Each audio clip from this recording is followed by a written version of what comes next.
Salut les amis et bienvenue dans ce nouveau tutoriel où je vous propose ensemble de continuer notre formation HTML, CSS et aujourd'hui nous allons voir comment insérer des fichiers audio et comment insérer des fichiers vidéo dans notre page HTML. Nous verrons que ce sont des éléments assez importants pour essayer de peupler un peu le site et le rendre vraiment attractif. Donc on se dit à très bientôt.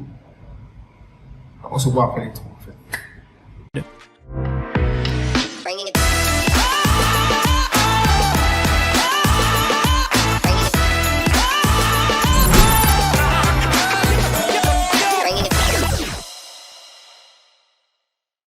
Ok, on a vu en HTML dans une précédente vidéo comment on faisait pour représenter des images. On avait vu qu'on avait la possibilité d'utiliser la balise IMG avec son attribut SSC et on avait la possibilité d'utiliser la balise Picture avec ses différents enfants qui étaient les balises sources. Pour représenter, on a aussi la possibilité de représenter en HTML des audios, on fait des fichiers audio et des vidéos à rendre. On peut s'imaginer faire un site de streaming ou peut-être un site avec des podcasts. Ça aussi.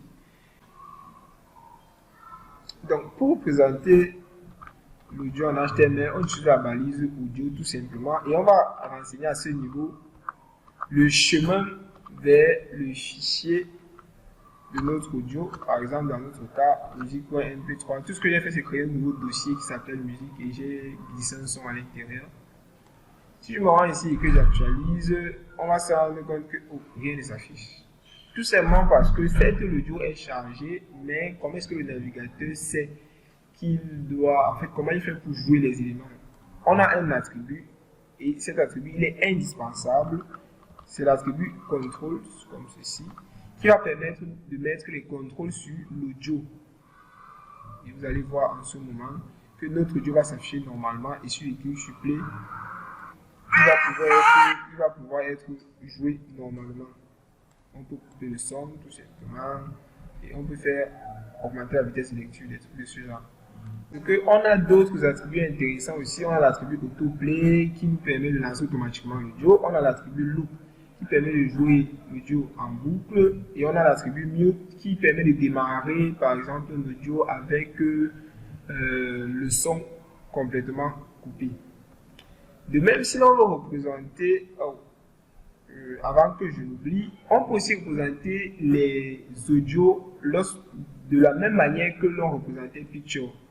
Ce qu'il faut savoir, c'est que les navigateurs, enfin, à une certaine période, les navigateurs ne respectaient pas, on va dire les navigateurs, ce n'est pas tous les navigateurs qui supportent certains types de fichiers. Par exemple, les fichiers OGG, les fichiers MP4, MP3, on en a plein de fichiers audio dans ce sens-là. On a donc la possibilité de préciser ici plusieurs fichiers. Ok, c'était, on va dire, c'est à peu près comme ça que l'on représente des audios et ce sera relativement la même chose lorsqu'on va vouloir représenter des vidéos. On va utiliser une balise qui s'appelle vidéo comme ceci, qui va aussi prendre une source, c'est-à-dire le lien vers la vidéo qu'on veut charger. Elle aussi, elle aura l'attribut control comme ceci. Et on peut enregistrer. Si on vient sur notre page et qu'on actualise, on va voir notre vidéo qui se charge à ce niveau. Et ce qu'il faut savoir aussi, c'est que la balise vidéo accepte les mêmes attributs que la balise audio, à savoir autoplay, loop et mute. Et si vous voulez connaître d'autres attributs que la balise accepte, vous pouvez tout simplement venir sur la doc, soit sur la doc de la balise audio ou sur la doc de la balise vidéo et voir le contenu. Ok,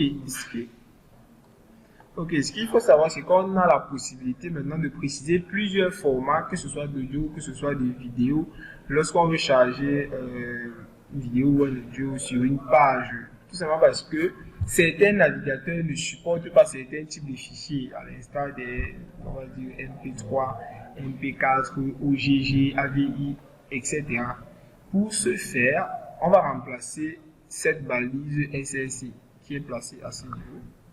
Et ce qu'on va faire ici à l'intérieur, c'est faire comme on le faisait avec la balise Picture et utiliser des éléments source.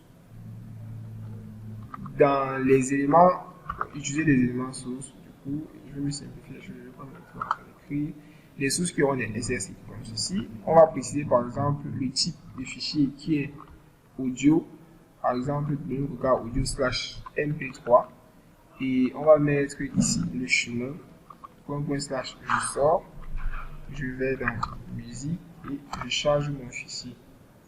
Si j'enregistre et que je me rends sur ma page et j'actualise, on va voir que l'audio, lui, il charge toujours.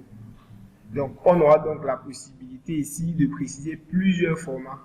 Et lorsqu'on va préciser ces différents types de formats, ce qui va se passer, c'est que le navigateur maintenant va lancer l'audio en fonction du format que lui, il supporte. Du meilleur des formats qu'il supporte. On peut se retrouver avec un navigateur qui supporte tous les formats. Le navigateur choisira tout simplement le meilleur format adapté en ce moment-là. Donc, et c'est de même pour les vidéos. Donc, j'aurai par exemple ici à l'intérieur quelque chose comme ça qui sera une vidéo. Je vais couper le lien de la vidéo ici. Je vais la mettre là. Je vais remplacer le titre du coup par vidéo / AVI. J'enregistre ici. Si j'actualise la page, on va se rendre compte que ma vidéo charge toujours normalement. C'est tout en ce qui concerne les audios et les vidéos en HTML. On se dit à très bientôt dans une nouvelle vidéo.